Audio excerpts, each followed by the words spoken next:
बिस्मिल्लाहिर्रहमानिर्रहीम। बेटा आज का हमारा 5वां लेक्चर है चैप्टर नंबर 17 का end we are going to talk about the genetic engineering, objectives of genetic engineering and steps involve in the genetic engineering. बड़ा ही इंपॉर्टेंट है। इस चैप्टर में 3 अहम तरीन लॉन्ग क्वेश्चन हैं, जिनमें से पहला फर्मेंटर था, ये सबसे इंपॉर्टेंट ये वाला है, basic steps of genetic engineering, और फिर एक सिंगल सेल प्रोटीन आ जाएगी। कभी कभार अचीवमेंट्स भी आ जाता है। इस चैप्टर में से एक लॉन्ग क्वेश्चन 100% आ जाएगा, तो यू मस्ट बी नो कि इन चारों में से कोई एक हो सकता है। सही है जी। तो और शॉर्ट क्वेश्चंस भी, तो ये चैप्टर एक तो शॉर्ट सा है, बड़ा इंटरेस्टिंग है और हम इसकी तकरीबन सारी बातें पढ़ चुके हैं। बेटा जेनेटिक इंजीनियरिंग कहते हैं engineering with the genetic material, and you know very well what is the genetic material? DNA. ठीक है, तो डीएनए होता है क्रोमोसोम के ऊपर, तो हम कहेंगे बेटा modification, addition, deletion, artificial synthesis and हम कहेंगे replacement of genetic material is called genetic engineering. एक बंदा है जो जेनेटिक मटेरियल के साथ कभी उसका हिस्सा काट के उसकी जगह नया लगा देता है, उसको चेंज कर देता है, उसको काट ही देता है, उसको डिलीट ही कर देता है, उसको आर्टिफिशियली बना लेता है ये सारे चीज़ें, इनको हम कहते हैं this is the part of genetic engineering. इसके अंदर बेटा एक और चीज़ होती है, अगर आप याद रखिएगा, उसे कहते हैं रिकम्बिनेंट डीएनए टेक्नोलॉजी। क्या कहते हैं बेटा? Recombinant DNA technology. इसका मतलब क्या है? ये एक ऐसी जेनेटिक इंजीनियरिंग के अंदर, देखो मेरी बात सुनो, अगर मैं आपके अंदर ये एक सेल है मेरे पास और इसके डीएनए में मैं एक दूसरा डीएनए लगा देता हूं, मसलन इसका नॉर्मल डीएनए ये था, मैंने इसका ये पार्ट यहां से रिमूव किया और इसके ऊपर मैंने ये पार्ट लगा दिया। अब ये डीएनए थोड़ा सा मॉडिफाई हो गया है और ये भी मॉडिफाई हो गया है। तो ऐसा डीएनए जिसके अंदर 2 डिफरेंट सोर्सेज का डीएनए हो, उसको हम कहते हैं रिकम्बाइंड। री मतलब दोबारा, कंबाइंड मतलब दोबारा बनाया गया, कॉम्बिनेशन उसका चेंज किया गया।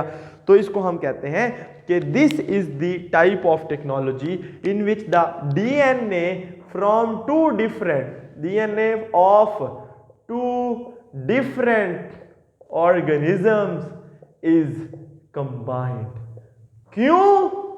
अभी मैं बताता हूं ऑब्जेक्टिव्स में कि क्या किया जाता है इसमें ऐसा कि भाई उसका फायदे क्या क्या होते हैं, वो मैं आपको बता देता हूं। बेटा फायदे, ऑब्जेक्टिव्स और अचीवमेंट कुछ और थोड़ी बहुत ही है। ऑब्जेक्टिव जब पूरे होते हैं तो अचीवमेंट्स निकलती हैं, तो उनके रिजल्ट्स आते हैं, उनके भले होते हैं, फायदा नुकसान का देखा जाता है। सही है, तो याद रखिएगा, सबसे पहले जेनेटिक इंजीनियरिंग को आपको लग गया पता, इवन रिकम्बिनेंट डीएनए टेक्नोलॉजी भी आपको पता लगी। बेटा इसके व्हाट आर सर डिफरेंट, क्यों हम ऐसा करते हैं ऑब्जेक्टिव्स? बेटा याद रखिएगा, सबसे पहला काम हम इसमें करते हैं कि हम इसमें टू प्रोडक्शन, हम उसमें अपनी मर्जी के कुछ अगर जीन्स हमने बनवाने हों ऑफ अ स्पेसिफिक जीन्स। क्यों? ताकि जीन थेरापी हो सके। एक बंदा है, उसकी नस्लों में से एक जीन डिलीट करके उसकी जगह नया लगाना है, तो कॉपी तो चाहिए ना, तो वो कॉपी मैं कहीं से अरेंज कर लेता हूँ। ठीक है, वो कैसे करूंगा? वो ऐसे जेनेटिक इंजीनियरिंग के, जब मैं आर्टिफिशियल सिंथेसिस कराऊंगा ना उस डीएनए का, तो मुझे पता चल जाएगा कि जी ये ऐसे ऐसे है। सही है। आपने एक बात पढ़ी थी आरएनए। आरएनए किससे बनता है बेटा? आरएनए भी न्यूक्लियोटाइड से बनता है, लेकिन कौन सी चीज से बनता है आरएनए? यानी किसको? वो RNA is synthesized from DNA, जिसमें आपने कहा था ट्रांसक्रिप्शन का जो प्रोसेस था, इसका मकसद था कि डीएनए आरएनए की कॉपी बनाना डीएनए को देख देख के। सही है। तो वो दूसरा जो मकसद है कि कई दफ़ा हमें आरएनएस की ज़रूरत होती है। सही है, कई दफ़ा हमें ऐसा आरएनए बनाना पड़ता है, हमें आरएनए बेस्ड वैक्सीन्स बनानी पड़ती हैं। पूरा ऑर्गेनिज्म नहीं लेना, या उसका डीएनए ले लेना है या उसका आरएनए ले लेना, तो हमें आरएनए बेस्ड डिफरेंट वैक्सीन्स बनानी पड़ती हैं। हमें और कई चीज़ों में आरएनएस की ज़रूरत होती है, तो हम कहेंगे बेटा दूसरा जो इसका ऑब्जेक्टिव होता है that is production of specific RNS. हम अपनी मर्जी से अपनी मर्जी की सीक्वेंस वाले आरएनएस बना सकते हैं, ठीक है। तो स्पेसिफिक आरएनएस क्योंकि वो डीएनए से बनते हैं और ये दोनों ही एक तरह से डीएनए जेनेटिक मटेरियल है, आरएनए उसका उससे ही बनता है, थोड़ा सा ही फर्क होता है इन दोनों में, ठीक है। तो ये आपको लग गया पता कि दो इंपॉर्टेंट फंक्शन। तीसरे नंबर बेटा मुझे एक बात बताओ, डीएनए से आरएनए बनता, तो आरएनए से क्या बनता होता था? प्रोटीन्स, ट्रांसलेशन के प्रोसेस। आपने ट्रांसक्रिप्शन और ट्रांसलेशन पढ़ा है ना मौलवी साहब? तो तीसरा है कि हम कहेंगे प्रोडक्शन ऑफ स्पेसिफिक प्रोटीन्स। अब वो प्रोटीन्स एंजाइम भी हो सकती हैं, वो मुख्तलिफ दवाइयाँ यानी ड्रग्स भी हो सकती हैं, वो दुनिया की कोई भी हार्मोन हो सकते हैं, एंजाइम हो सकते हैं, एडिटिव्स हो सकते हैं, दुनिया की कोई ऐसी चीज़ हो सकती है जो प्रोटीन इन नेचर है। अगर वो बनानी है तो ऑब्वियसली उसका कोई जीन होगा और जो भी उसका जीन होगा उसकी कॉपी हम आर्टिफिशियल तरीके से तैयार, अगर हमें उसकी जीन की सीक्वेंस पता हो, सीक्वेंस से मुराद उसके अंदर कौन सा बेस पेयर, यानी कौन सा बेस पेयर से मुराद कौन सा न्यूक्लियोटाइड, न्यूक्लियोटाइड से मुराद एडिनिन वाला, adenosine monophosphate, guanosine monophosphate, thymidine monophosphate या साइटिडीन। अब पता है ना, साइटोसिन, थायमीन, एडिनिन और ग्वानिन, इन चारों में से जोन सा जिस जगह पे लगा हुआ है वो सीक्वेंस होती है, सही है। और वो बड़ी स्पेसिफिक सीक्वेंस होती है। मसलन अगर आप देखें तो जीन्स है ना, फर्ज किया ये जीन है, इसके अंदर ये adenine, thymine, T T A C G A T C A T C A, फर्ज किया तो ये सीक्वेंस होती है। फर्ज किया इतना ही जीन है, वैसे तो बहुत छोटा सा जीन है लेकिन एग्जांपल के लिए इतना जीन है। इस जीन को देख के जो आरएनए बनेगा इसका मैं आरएनए बना लूंगा। बेटा आप मुझे आरएनए बनाना सिखा सकते हैं अभी? फर्ज किया अगर जीन ये है, अगर फर्ज किया बेटा जीन है ये, मैं आपके सामने जरा बड़ा करके लिख देता हूं, तो मैं आप फर्ज किया that is T T G A C A T A T A T A T, फर्ज किया। अब आप बेटा मुझे इसका आरएनए बनाना सिखाएंगे? डीएनए को देख के आरएनए बनता है ना, तो जहां थायमीन है, adenine always pair up with, Watson Crick model नहीं पढ़ा? Thymine and guanine always pair up with cytosine. तो यहाँ टी है तो यहाँ ए लगेगा, यहाँ टी है तो यहाँ फिर ए लगेगा, यहाँ सी है, जी है तो यहाँ सी लगेगा, यहाँ क्या लगेगा? नहीं बेटा, आरएनए में थायमीन नहीं होती, उसकी जगह यूरासिल होती है। तो जहां जहां थायमीन लगनी होगी वहां वहां यूरासिल लगेगी, ठीक है। इस तरह यहाँ पे जी, यहाँ पे थायमीन, सॉरी यहाँ फिर यूरासिल, यहाँ फिर ए, फिर यूरासिल, फिर ए, फिर यू, फिर ए, फिर यू, फिर ए। तो ये सीक्वेंस हो जाती है। ये आरएनए की सीक्वेंस है और ये डीएनए की सीक्वेंस है, सही है। तो हमने आरएनए भी बना दिए अपनी मर्जी के, और ऑब्वियसली इसी आरएनए को देख के तो प्रोटीन बननी थी। याद है वो हाउ डज डीएनए वर्क वाला टॉपिक? ट्रांसक्रिप्शन पहले हुई, आरएनए बन गया, फिर ट्रांसलेशन होनी है, इसी को देख के तो प्रोटीन बनानी है। और दुनिया की कोई भी प्रोटीन हमें अगर बनानी हो तो उसका कोई ना कोई जीन होता है और उस जीन की कोई ना कोई कॉपी हम बना सकते हैं। तो ये इसका फायदा है। और दुनिया में कितनी दवाइयाँ ऐसी थी जो प्रोटीन इन नेचर थी। पहले बेटा वो कभी प्लांट से ली जाती थी, कभी एनिमल से ली जाती थी। अब वो वाली सारी की सारी दवाइयाँ खुद लेबॉर्ट्री में बनाई जा सकती हैं या बैक्टीरिया से ली जा सकती है। इसकी बेहतरीन एग्जांपल इंसुलिन है, मैंने आपको 100 दफ़ा बताया। और इंसुलिन अभी हम बनाना यहाँ पे सीखेंगे भी, मतलब उसका ओवरव्यू मैं आपको ज़रूर दूंगा। इसके बाद बेटा जीन थेरापी के लिए अगर आपको यानी मुख्तलिफ डिजीज़, अगर एक फैमिली के अंदर कोई डिजीज़ है तो हम कहेंगे treatment of genetic disease. Genetic disease को हल करने के लिए, उनका नुक्स उनको सही करने के लिए, अगली जनरेशन को उस बीमारी से बचाने के लिए हम ये जीन थेरापी करते हैं। तो जब जीन थेरापी करनी है तो उसके लिए हमें जीन चाहिए और जीन बैंक बनाया जाता है, यानी उसमें सारे जीन्स की वाह कापियाँ फ्रीज़रों के अंदर, बड़े फ्रीज़रों के अंदर स्टोर की जाती हैं। बड़े फ्रीज़रों से मुराद यह है जो -100 तक जाते हैं, -80 तक जाते हैं, उससे भी डीप जाते हैं, जिसमें डीएनए या आरएनए को, डीएनए को तो इतनी टेंशन नहीं होती, वो तो डिलीट होता है, लेकिन आरएनए को स्टोर करना हो तो बड़ा सेंसिटिव काम है। ठीक हो गया। तो आपको लग गया पता कि हम क्या क्या क्या। अच्छा एक और ही बात, अगर हम कोई खास प्लांट बना लेते हैं, मैं जिस तरह मैंने आपको कहा था ऐसे प्लांट बनाए जा सकते हैं। देखें बैक्टीरिया के अंदर क्या है, बैक्टीरिया नाइट्रोजन फिक्स कर सकते हैं, नाइट्रोजन फिक्सिंग बैक्टीरिया। तो अगर हम वही नाइट्रोजन फिक्सेशन वाला जीन बैक्टीरिया से उठा के प्लांट में डाल दें तो प्लांट भी नाइट्रोजन फिक्स करने की सलाहियत रख लेगा। तो जो प्लांट ये काम करेगा तो उसे कहेंगे नाइट्रोजन फिक्सेशन वाली प्रॉपर्टी। ये हमने ऐसा प्लांट बना लिया, इसे कहते हैं ट्रांसजीनिक प्लांट। क्या कहते हैं? इसके आगे डेफिनेशन भी आएगी, हम कहेंगे ट्रांसजीनिक ऑर्गेनिज्म। आप प्लांट भी हो सकता है, एनिमल भी हो सकता है। ट्रांसजीनिक ऑर्गेनिज्म वो होता है जिसके अंदर किसी दूसरे का डीएनए उठा के डाला गया हो। समझ आ गई बात की? तो ये आपको लग गया पता कि ये ऑब्जेक्टिव्स हैं बेटा, ये इस तरतीब से आपको लिखने आने से आसान है। अब आते हैं स्टेप्स के ऊपर। देखें स्टेप्स बड़े इंटरेस्टिंग हैं। जब भी आगे कभी कभार ना ऐसे डायरेक्ट स्टेप्स के ऊपर लॉन्ग क्वेश्चन लिखना आ जाता है, तो जब आप ये लिखेंगे ना तो आपने बेटा पहले जेनेटिक इंजीनियरिंग की डेफिनेशन लिखनी है, फिर स्टेप्स ऑफ जेनेटिक इंजीनियरिंग लिखना है, ताकि वो एक अच्छा मतलब शक्ल भी समझ आ रहा है। उसमें जो सबसे पहला स्टेप है ना बेटा, उसे कहते हैं एक चीज होती है जीन ऑफ इंटरेस्ट। क्या होता है बेटा? Gene of interest. इसको हम कहते हैं GOI। ठीक है।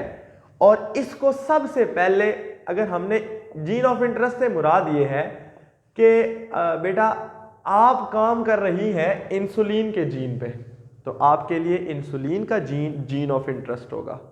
मैं काम कर रहा हूं किसी और जीन के ऊपर, तो मेरे लिए वो जीन ऑफ, यानी इसका मतलब है जिस जीन को आप निकालना चाहते हैं, कॉपी उसकी करना चाहते हैं, सबसे पहले आप उसको निकालेंगे, सेपरेट करेंगे। सही है। तो इसको हम कहते हैं isolation of gene of interest. मसलन फर्ज किया अगर ये डीएनए है, ये पूरे का पूरा क्या है, फर्ज किया मैं सिंगल स्ट्रैंड बनाया, दोनों नहीं बनाए बेटा, क्योंकि आसानी के लिए एक ही काफी है। तो फर्ज किया उसका जो यहां से लेकर यहां तक का पार्ट है, इसका नाम है जीन आई, और ये इंसुलिन का जीन है। फर्ज किया। ठीक है बेटा। तो ये जो छोटा सा जो जीन, ये जो टुकड़ा है, ये है जीन, ये एक जीन है, इसके अगला किसी और प्रोटीन का होगा, उसके अगला किसी और प्रोटीन का। ये डीएनए का होता है, डीएनए पूरे का पूरा वो यहां से लेकर यहां तक एक चीज के लिए, यहां से लेकर यहां तक दूसरी चीज के लिए, यहां से लेकर यहां, समझ गए ना बात को? तो ये जो जीन ऑफ इंटरेस्ट है इसको हम कहेंगे GOI, और इसको सेपरेट करना सबसे पहले हमारा काम होगा आइसोलेट करना। उसके लिए क्या किया जाता है बेटा, कुछ एंजाइम होते हैं, उनको हम कहते हैं मॉलिक्यूलर सीजर्स, यानी ऐसी कैंचियां जो मॉलिक्यूलरली किसी चीज को काटती हैं। इनका असल, इन एंजाइम की एक पूरी कैटेगरी है, इनको कहते हैं रिस्ट्रिक्शन एंडोन्यूक्लिएसिस। क्या कहते हैं बेटा? एंडोन्यूक्लिएसिस। रिस्ट्रिक्शन न्यूक्लियस मतलब न्यूक्लियस, यानी डीएनए को, न्यूक्लियर मटेरियल को तोड़ने वाला, और रिस्ट्रिक्शन मतलब ये है कि खास जगह से। तो ये जो एंजाइम है ये यहां से कट कर देंगे, यहां से भी और यहां से भी, तो हमारे पास बेटा जीन ऑफ इंटरेस्ट की एक कॉपी आ जाएगी, जिसको हम जीन आई कह रहे हैं, इंसुलिन का जीन। समझ गए बात को? तो फर्ज किया अगर ये एक इंसान है बेटा, ह्यूमन सेल, ये मेरे पास है एक ह्यूमन सेल, और इस सेल का जो डीएनए है वो फर्ज किया इसके न्यूक्लियस में ये है, फर्ज किया। तो ये जो डीएनए है मैं इसके अंदर से ये टुकड़ा काट लिया है, और दिस इज, यानी छोटा सा हम कहेंगे ये क्या है, जीन ऑफ, ये क्या है, जीन ऑफ इंटरेस्ट। भाई सिंपल सी बात है, वो मैंने पूरा डीएनए बनाया था, यहां मैं उसका छोटा सा टुकड़ा काट लिया, बस जीन ऑफ इंटरेस्ट निकल आया। ये पहला स्टेप है आइसोलेशन। क्या है? आइसोलेशन। और ये कैसे होती है बेटा, मैंने आपको बता दिया, isolation of gene of interest. ठीक है। उसके बाद जब जीन ऑफ इंटरेस्ट निकल आता है ना, फिर बेटा एक और चीज होती है, उसे कहते हैं वेक्टर। यही है? हाँ। तो बेटा एक चीज होती है वेक्टर। वेक्टर क्या होता है? ये फिजिक्स के अंदर तो वेक्टर का आपको पता है, वो क्वांटिटी जिसकी एक डायमेंशन हो और यानी जिसका एक डायरेक्शन हो और एक मैग्नीट्यूड हो, सही है। लेकिन यहां वेक्टर उस चीज को कहते हैं, मच्छर एक वेक्टर है। क्या है बेटा? वेक्टर, जो एक ऑर्गेनिज्म से किसी चीज को लेके दूसरे ऑर्गेनिज्म में ट्रांसफर कर दे उसे वेक्टर कहते हैं। मसलन मच्छर वो प्लाज्मोडियम का वेक्टर है, और बायोलॉजिकल आगे वो अलग बात है, बायोलॉजिकल मैकेनिकल वेक्टर उसको छोड़ दो। लेकिन वेक्टर से मुराद है वो organism which transfer the one thing, यानी कोई भी जरासीम या कोई भी चीज from one organism to another organism. ठीक है जी। तो अब इस जीन ऑफ इंटरेस्ट को अगर हमने बैक्टीरिया में डालना है तो पहले हमें वेक्टर के ऊपर इसको चढ़ाना पड़ेगा। समझ आ गई बात? ये तो आइडिया हो गया ना। तो हम कहेंगे दूसरा पॉइंट है इंजर्शन ऑफ GOI इनटू वेक्टर। अब ये जो वेक्टर है ना, ये मुझे थोड़ा सा आपको सेपरेटली समझाना पड़ेगा। वेक्टर बेटा मुख्तलिफ चीजें हो सकती हैं, जिनके अंदर मैं आपको 3 वेक्टर, चलो 2 एग्जांपल्स दे देता हूं। एक होते हैं बेटा वेक्टर प्लाज्मिड्स। प्लाज्मिड्स क्या होते हैं मैं अभी यहां यहां पे तो जगह नहीं होगी, यहीं पे बता देता हूं। प्लाज्मिड्स। और दूसरे होते हैं, फर्ज किया, बैक्टीरियोफेजिस। क्या होते हैं? या डिफरेंट अदर वायरस। बैक्टीरियोफेज भी वायरस ही होते हैं। ये ऐसे वायरस होते हैं जो बैक्टीरिया को अटैक करते हैं। एक वायरस तो हमें, कोरोना वायरस तो हमें अटैक करता है, कुछ वायरस ऐसे होते हैं जो बैक्टीरिया को खाते हैं, उन्हें फेजिस कहते हैं, बैक्टीरियोफेजिस। ठीक है, समझ रहे हैं बेटा आप मौलवी साहब? तो ये जो प्लाज्मिड्स है, प्लाज्मिड क्या होते हैं बेटा? अगर आप गौर करें तो ये फर्ज किया एक बैक्टीरियम था। ये क्या था? बैक्टीरियम। और ये उसका आम जो जेनेटिक मटेरियल यानी उसका डीएनए था। यानी ये बैक्टीरिया का क्रोमोसोम है जी। बैक्टीरिया का क्रोमोसोम सिर्फ डीएनए का बना होता है, हमारे क्रोमोसोम डीएनए प्लस प्रोटीन्स के बने होते हैं। ये पता आपको पता है? अच्छा बेटा, बैक्टीरिया के अंदर ना कुछ और इस तरह के डीएनए भी होते हैं। ये जो है ना, ये क्या है? प्लाज्मिड। ये क्या है? प्लाज्मिड। इसको हम कहते हैं एक्स्ट्रा क्रोमोसोमल। क्या कहते हैं? यानी क्रोमोसोम के अलावा एक्स्ट्रा क्रोमोसोमल सर्कुलर डीएनए, यानी गोल डीएनए मॉलिक्यूल्स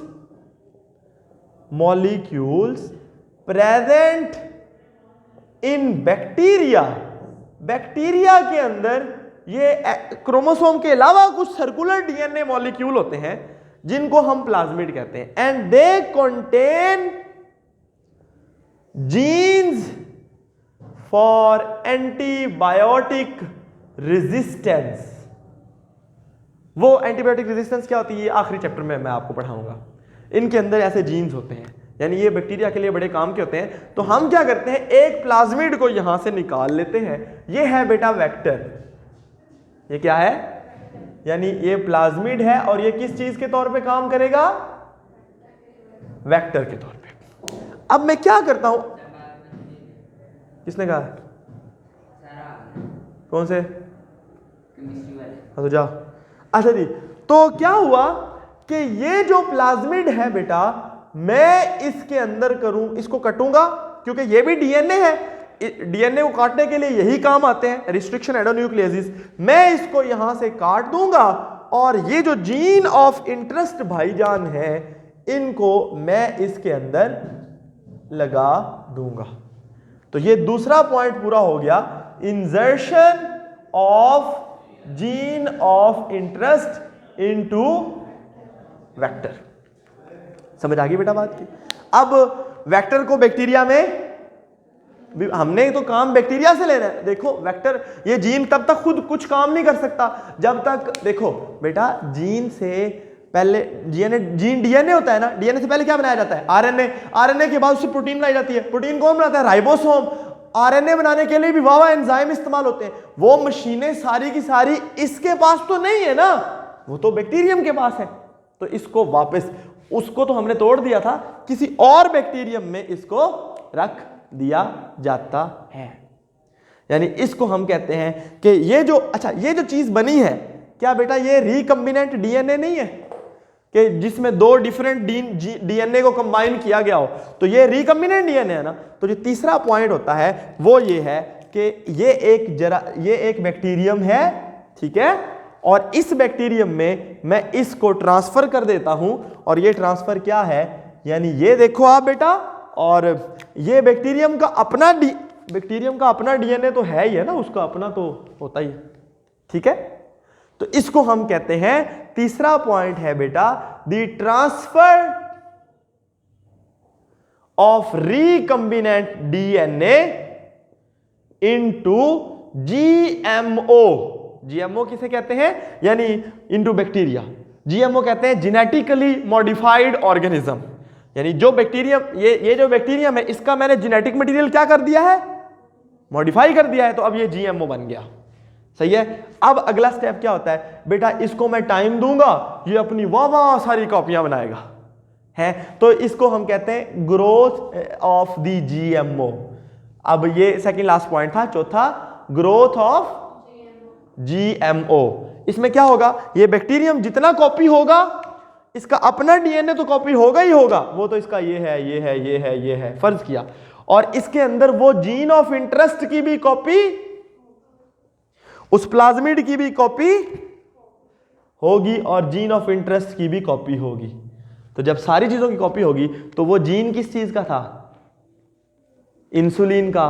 तो जब बेटा वो जीन ग्रो होगा, तो वो ऑब्वियसली अपनी प्रोटीन भी बनाएगा। तो ये जो सारे बैक्टीरिया हैं, ये सारे इंसुलिन बनाएंगे, और ये 4 नहीं है, ये करोड़ों हैं। ये सारे जब इंसुलिन बनाएंगे, फिर उस इंसुलिन को प्योरीफाई करके मैं इस्तेमाल कर सकता हूँ। तो ये वो सारे स्टेप्स हैं जो अगले पेज के ऊपर एक डायग्राम की शक्ल में आपको समझाए गए हैं, ये बेटा आपने याद करने हैं। Thank you so very much.